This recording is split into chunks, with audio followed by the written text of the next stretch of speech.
Chapter 1. Arctic Outpost. The wind howled across the Antarctic plain, carrying flecks of ice like invisible needles that pricked the air. A solitary research station stood defiant against the endless white expanse, its metal walls crusted with frost and its satellite dish pointed skyward, searching for signals no one else cared to hear. Inside, Cooper hunched over a console, his scruffy brown hair sticking out from beneath a knit cap. His glasses fogged momentarily as he took a sip from his chipped mug of instant coffee. A half-eaten packet of freeze-dried spaghetti sat untouched beside him. His pug, Meatball, snored softly on a threadbare blanket near the space heater. The little dog's rotund belly rose and fell in a steady rhythm, his snores the only sound breaking the monotonous hum of equipment. Occasionally, a twitch of Meatball's ear or the smack of his jowls would pull Cooper's attention away from his screen, drawing a faint smile to his lips. Cooper scratched at the stubble on his jaw as he scanned the incoming data feed. Rows of numbers flickered across the monitor, meaningless to most, but a language Cooper had learned to decipher over his months of isolation. He entered another string of commands, his fingers tapping lightly on the worn keyboard. "Another day, another cosmic nothing," he muttered. His voice sounded strange in the empty room, bouncing off walls that offered no reply. He leaned back in his creaky chair, swiveling slightly to glance out the tiny, frost-rimmed window. The view provided nothing but white, no sky, no horizon, just an endless void. "Well, Meatball," Cooper said, swiveling back to the pug, who snorted in his sleep, "looks like it's just you and me against the universe." The isolation had been harder than he'd anticipated. When he signed up for this job, it had seemed like the perfect escape. He needed the signing bonus to cover his mom's funeral expenses and settle her affairs. The promise of solitude had been a welcome respite from a world that felt too chaotic to face. All Cooper knew was that isolation felt like the only place he could grieve. But now, after a year surrounded by nothingness, the loneliness pressed down like a weight he couldn't shake. He reached down and scratched Meatball behind the ears. The dog opened one eye, gave a contented huff, and shifted closer to the heater. Cooper chuckled. "You've got it all figured out, don't you?" Cooper said to Meatball. The console beeped softly, interrupting the quiet moment. Cooper turned back to the screen. It was probably another false alarm weather satellite maybe, or interference from solar activity. He adjusted the frequency and watched as the signal resolved into a steady stream. A small, rhythmic pulse appeared on the monitor. It was faint, irregular, but unmistakably deliberate. Cooper leaned forward, his heart picking up pace. "What have we got here?" he whispered, his fingers flying over the keyboard. Meatball stirred, letting out a low, curious whine.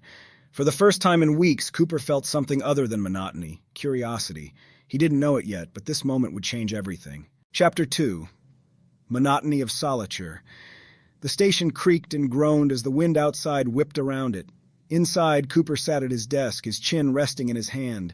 The room was small and cluttered, filled with blinking lights, tangled wires, and half-empty coffee cups. A single space heater hummed in the corner, fighting the endless cold. Meatball, his pudgy pug, lay curled up on a blanket near the heater, snoring softly. Cooper stretched and sighed. Every day felt the same. He would wake up, check the equipment, eat some bland food, and stare at his computer screens for hours. His job was to monitor radio signals from space, but most of the time there was nothing interesting to find. Just static or signals from passing satellites. He reached for a cup of instant noodles on his desk. The noodles were cold and mushy, but he ate them anyway. "Breakfast of champions," he muttered, tossing the empty cup into the trash. Meatball lifted his head, sniffed the air, and gave a short bark. "Don't look at me like that," Cooper said, grabbing a dog treat from a tin. He tossed it to Meatball, who caught it mid-air and happily munched away. "At least one of us is having fun." After feeding Meatball, Cooper grabbed his coat and stepped outside for a moment. The freezing wind hit his face like a slap, but he didn't mind. He looked out at the endless snow and ice, the world completely quiet except for the howl of the wind. It was beautiful in a way, but also lonely. He thought about how he ended up here. After his mom passed, he needed a way to pay off her debts and settle things. This job had seemed perfect, a way to escape everything for a while. But now, after a year in the middle of nowhere, the silence was starting to get to him. Back inside, Cooper sat down at the radio console. He adjusted his headphones and flipped a few switches. A soft static sound filled the room. It was boring work, but he did it anyway. That was the job. "Another exciting day in paradise, huh, Meatball?" he said. The pug just snorted and went back to sleep.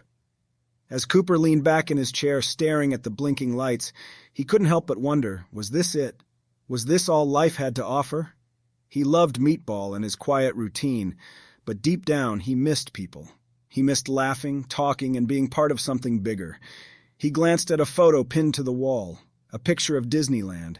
His mom had taken him there as a kid, and it was one of his happiest memories. "Someday," he whispered, looking at the photo, "someday I'll go back." For now, though, he was stuck here, alone in the snow. Meatball let out a loud snore, and Cooper chuckled softly. "At least I've got you, buddy," he said, giving the dog a pat on the head. Chapter 3. The Signal. It started like any other day. Cooper was slouched in his chair, half-heartedly tuning the radio equipment. The headphones on his ears hummed with static. He twisted a dial slowly, listening for any signs of something new, something exciting. It was usually the same: garbled noise, the occasional ping from a satellite, and more static. Meatball snored loudly from his blanket, his tiny legs twitching as he dreamed. Cooper glanced over and smiled. "Must be nice, huh? Just sleep all day and get snacks," he said. He adjusted the frequency again, and that's when he heard it. At first it was faint, almost drowned by the static, a rhythmic pulse like a soft, steady drum beat. Cooper straightened in his chair, his heart skipping a beat. He turned the volume up and fine-tuned the dial. The sound grew clearer, a repeating pattern that didn't sound like any natural signal he'd ever heard. It wasn't random. It was deliberate. "Meatball, you hearing this?" Cooper asked, pulling off his headphones and letting the sound play through the room's speakers. The pug lifted his head, ears perking up at the unfamiliar noise. Cooper leaned closer to the equipment, his fingers flying over the keyboard as he recorded the signal. It wasn't just a tone. There was something underneath it, something almost musical. The rhythm rose and fell, and for a moment it felt like a heartbeat. "What are you?" Cooper whispered to himself. He ran a quick analysis, expecting the computer to flag it as a known source, a satellite maybe, or a weather beacon. But the screen flashed with a result he didn't expect. Unknown origin. Cooper's stomach flipped. He'd spent a year in this station, listening to nothing but white noise. Now, out of nowhere, this. His mind raced with possibilities. Could it be a new kind of interference, a natural phenomenon, or his breath caught? Could it be something alien? The thought both thrilled and terrified him. He'd always been a science fiction fan, but that was fiction. This question mark. This was real.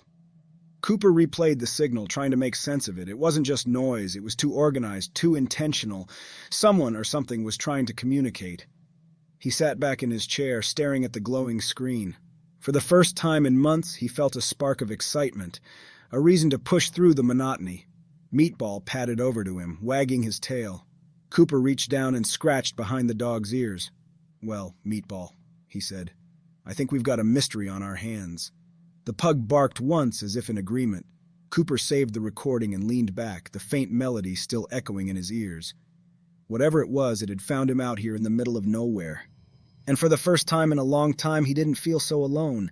Chapter 4. Doubts in the Snow. The strange signal replayed on a loop, filling the cramped station with its rhythmic beat. Cooper leaned forward, his hands resting on the edge of the desk.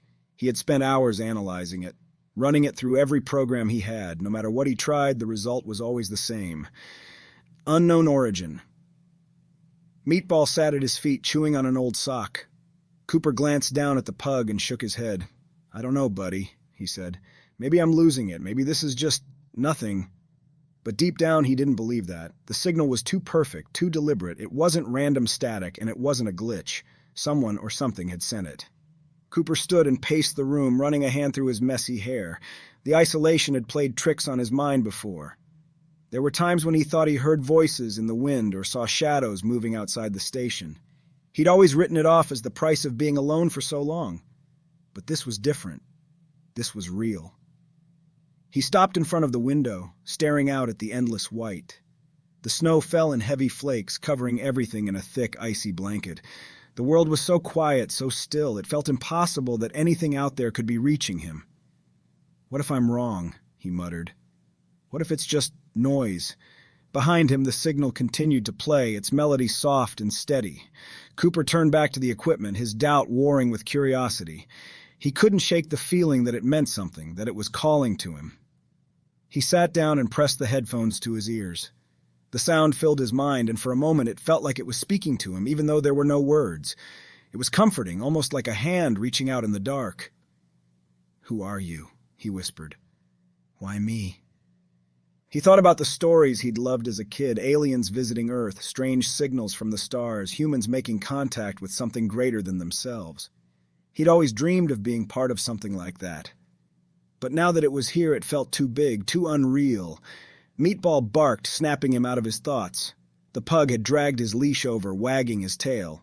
"Fine," Cooper said, standing up. "Let's take a break. Maybe some fresh air will help me think." He bundled up in his heavy coat and boots, attaching Meatball's leash before stepping outside. The cold hit him immediately, sharp and biting. Meatball trotted happily through the snow, leaving tiny paw prints behind. As Cooper watched his dog play, he felt a small spark of hope.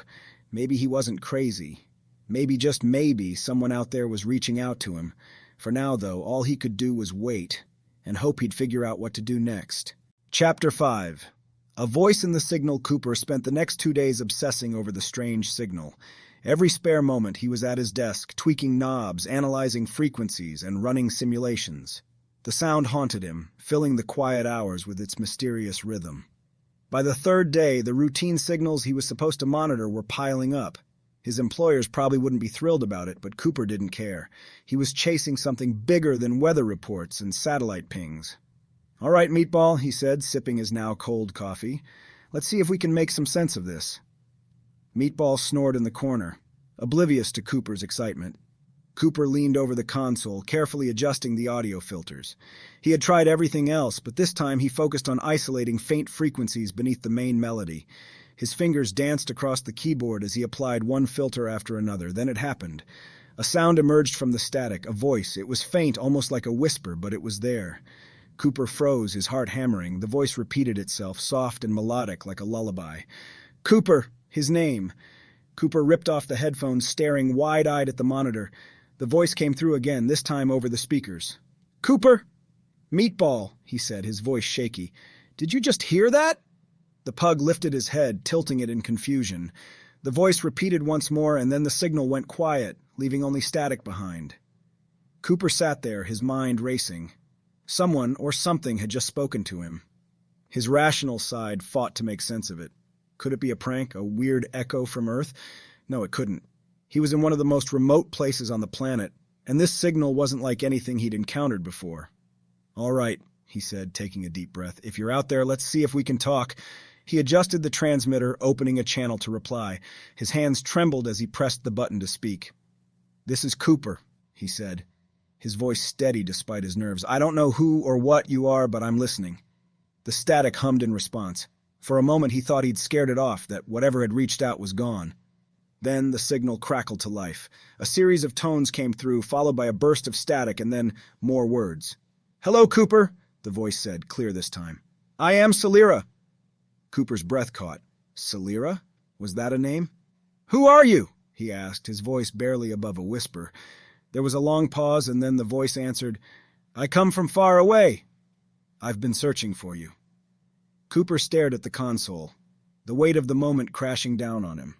For the first time, he wasn't just listening to the void was listening back. Chapter 6. Alien Matchmaker. The signal came back stronger the next day. Cooper had barely slept, spending the night with headphones clamped over his ears, waiting. Each time static crackled over the speakers, he hoped for Celira's voice. When it finally returned, he scrambled to his console, nearly knocking over his coffee. "Hello, Cooper," the voice said, warm and deliberate. "Celira," he replied, his heart pounding. I don't even know where to start." What are you?" "I am an observer," she explained, her words flowing smoothly as though she had rehearsed them. "My people study other worlds. Yours is fascinating." Cooper leaned forward, gripping the edge of the desk. "You're not human?" "No," Celira replied gently, "but I've watched your kind for a long time. Your world is filled with so much creativity and emotion. I admire it." Meatball hopped onto Cooper's lap, sensing his excitement. Cooper absently scratched behind the dog's ears, his mind spinning. "Why contact me?" he asked, his voice shaky.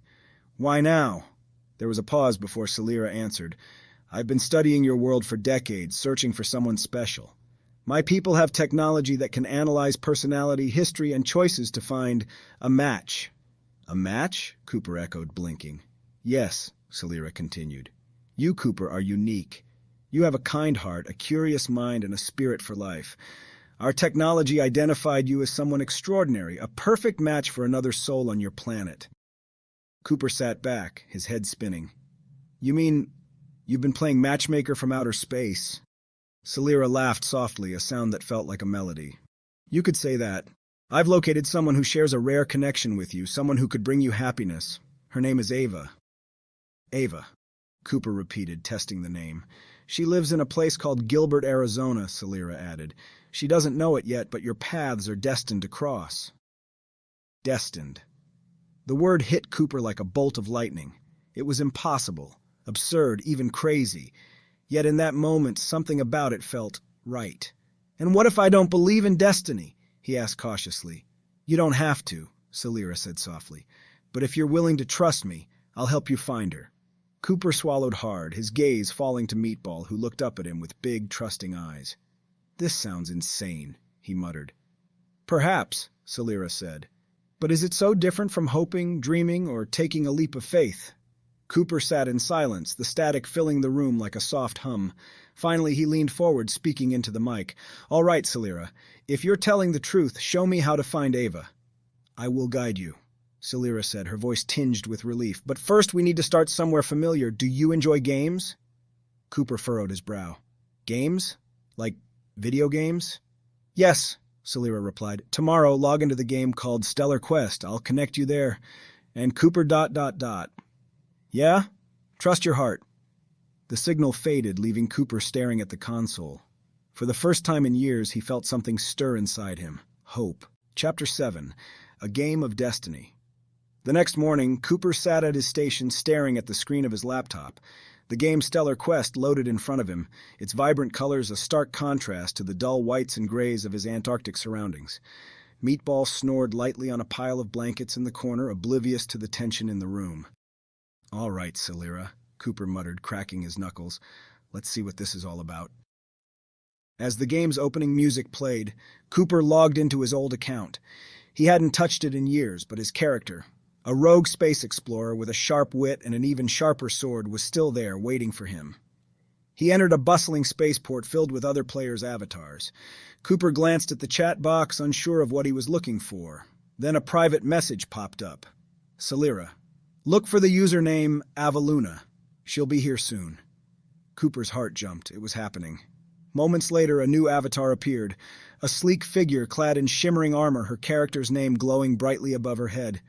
Avaluna. Here goes nothing, Cooper whispered, steering his character toward her. Before he could type a greeting, Avaluna sent him a message. Avaluna. Hey, new to this game, mind showing me around? Cooper smiled, his fingers flying over the keyboard. Cooper. Sure thing. Let's start with the basics.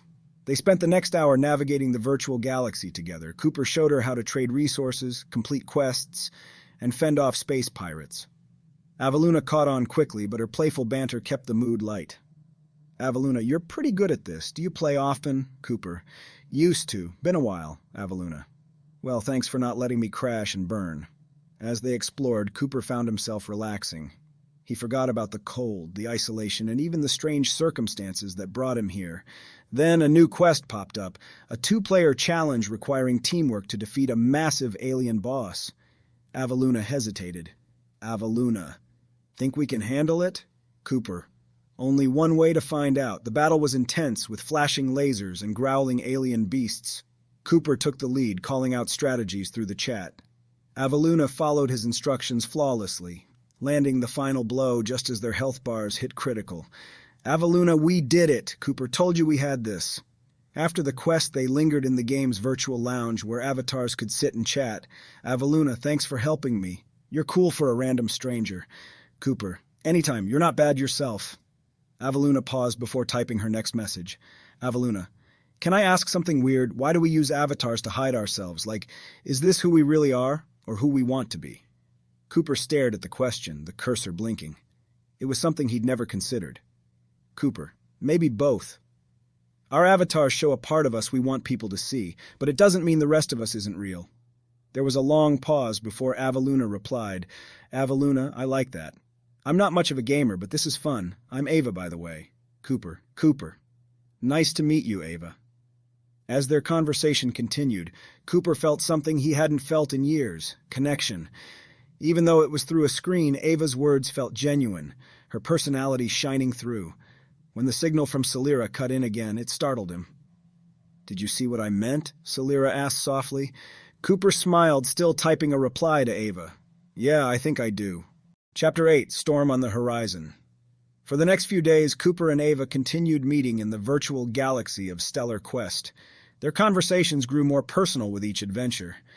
They laughed over shared jokes, debated their favorite movies, Ready Player One topping both their lists, and even traded ridiculous stories about their lives.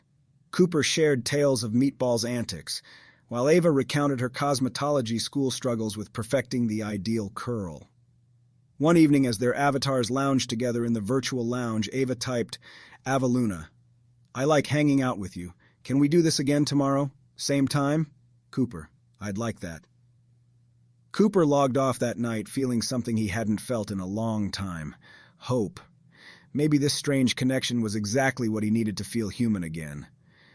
The next day, a thick fog blanketed the station, muting the already bleak Antarctic landscape.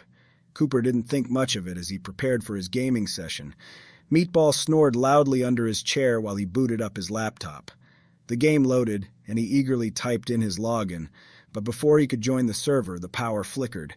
"Don't do this," Cooper muttered, glancing at the lights. A low rumble outside signaled trouble. A storm was rolling in. The screen froze, the signal icon flashing red. Cooper's stomach dropped. No. He scrambled to the console, flipping switches and adjusting the station's equipment. The storm raged louder, shaking the walls and rattling the windows. Meatball barked in alarm, hopping up to his feet. "Hang tight, Meatball," Cooper said, his voice strained. After several minutes of trying to reconnect, the screen finally went dark. The storm had severed all communication, cutting him off from everything, including Ava. Cooper slumped into his chair, frustration bubbling over. Of course, just when things were starting to feel normal again. The next few hours were agonizing. Cooper checked the equipment repeatedly, hoping the storm would ease, but it showed no signs of letting up. He thought about Ava waiting for him in the game, wondering where he was. He imagined her logging off, disappointed, thinking he had ghosted her. Late into the night, just as Cooper was about to give up, Celira's voice crackled through the static of the console. "Cooper," she said, her tone calm but firm. "Celira, what happened? I know," she interrupted gently. "The storm disrupted your connection. I've been monitoring the signals." "Great timing, huh?" Cooper said bitterly. "Don't lose hope," Celira replied. "Ava is the connection you've been searching for, and there's still a way to meet her." Cooper froze. "Meet her? In real life?" "Yes," Celira confirmed. "Ava will be at a cafe in Gilbert, Arizona 1 week from today. If you want to see her, you need to go." Cooper blinked, trying to process the words. "But I'm stuck here. I can't just leave." "You must find a way," Celira insisted. "This is your chance, Cooper. You've already seen the spark. Now it's time to find the flame." The console fell silent again, leaving Cooper alone with his thoughts. He glanced at Meatball, who wagged his tail expectantly, as if to say, "What are we waiting for?" Cooper sighed, rubbing his temples. "Arizona, huh? Guess we've got some planning to do, buddy." The storm howled outside, but inside, a new determination began to take root. Chapter 9. The Leap. Cooper stared at the blinking lights on the console. The storm outside had quieted, leaving an eerie stillness. Celira's words echoed in his mind. Ava will be at a cafe in Gilbert, Arizona 1 week from today. Could he really do it? Leave the station, break away from the isolation he had grown so used to? Meatball padded up to his side and gave a soft bark, wagging his tail. His goofy pug seemed oblivious to the weight of the decision Cooper was facing. "You think it's that easy, huh?" Cooper muttered, scratching Meatball behind the ears. "Just hop on a plane and go meet the girl of my dreams." The thought made his chest tighten. He had been on this frozen wasteland for over a year. The signing bonus from this job had paid for his mom's funeral, but after that there wasn't much left for him back home. No family, no job prospects, nothing but an old apartment that wasn't even his anymore. Still, the idea of meeting Ava, of stepping out of this isolated bubble, tugged at him. Maybe this was his chance to start over. The next morning, Cooper sat at his console drafting an email to his employer. He kept it short and professional, citing an emergency leave request. He added a firm ultimatum about quitting if they didn't agree. By the time he hit send, his heart was racing. "No turning back now," he said, leaning back in his chair. Meatball barked, as if cheering him on. 2 days later, a small twin-prop plane landed on the icy runway outside the station. Cooper stood at the edge of the airstrip, clutching his duffel bag. Meatball was bundled in a tiny jacket, his face peeking out from Cooper's arms. The pilot gave Cooper a skeptical look. "Not many people leave this place in the middle of their contract," he said, helping load Cooper's bag. "Guess I'm not many people," Cooper replied, climbing aboard. The journey back to civilization was a blur. Cooper's nerves buzzed as he moved from one leg of the trip to the next, Antarctica to New Zealand, New Zealand to Los Angeles, and finally to Phoenix. The airport was loud and chaotic, a sharp contrast to the eerie silence of the station. As he stepped outside into the desert sun, the heat hit him like a wave. Meatball squirmed in his carrier, clearly unhappy about the sudden change in climate. Yeah, Cooper muttered, adjusting the straps. "Not exactly a winter wonderland, huh?" The drive to Gilbert was uneventful, giving him too much time to overthink. What if this was all a mistake? What if Ava didn't even like him in person?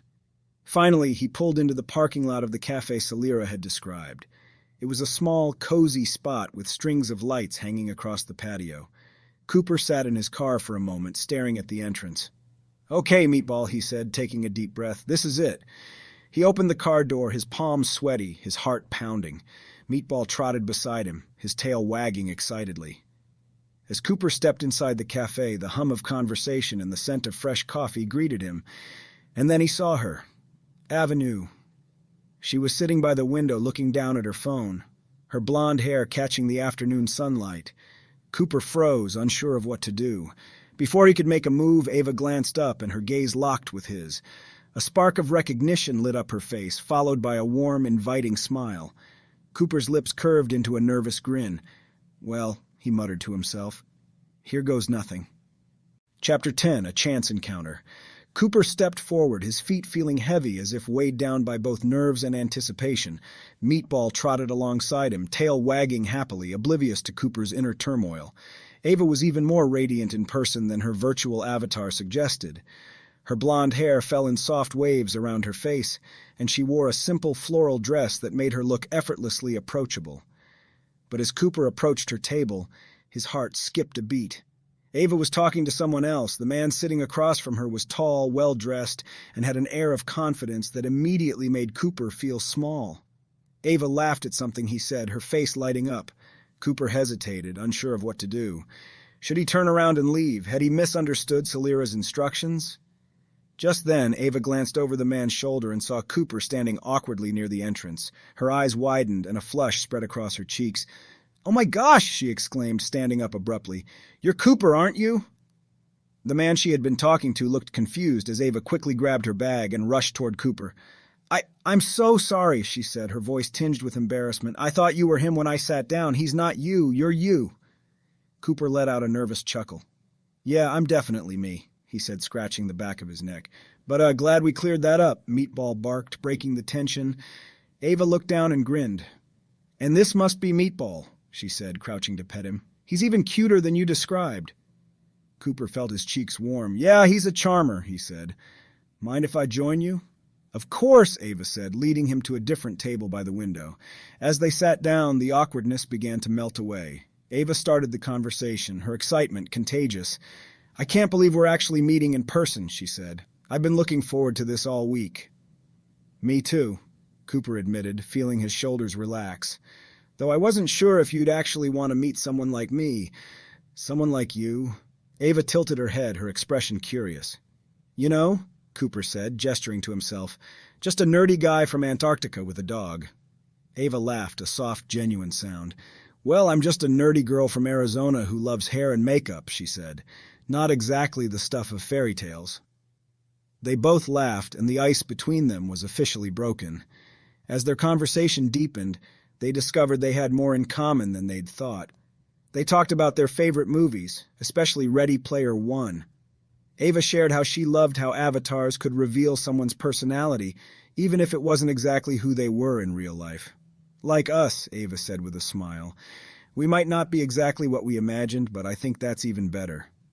Cooper nodded, feeling a warmth he hadn't felt in years. For the first time, he believed this could actually work.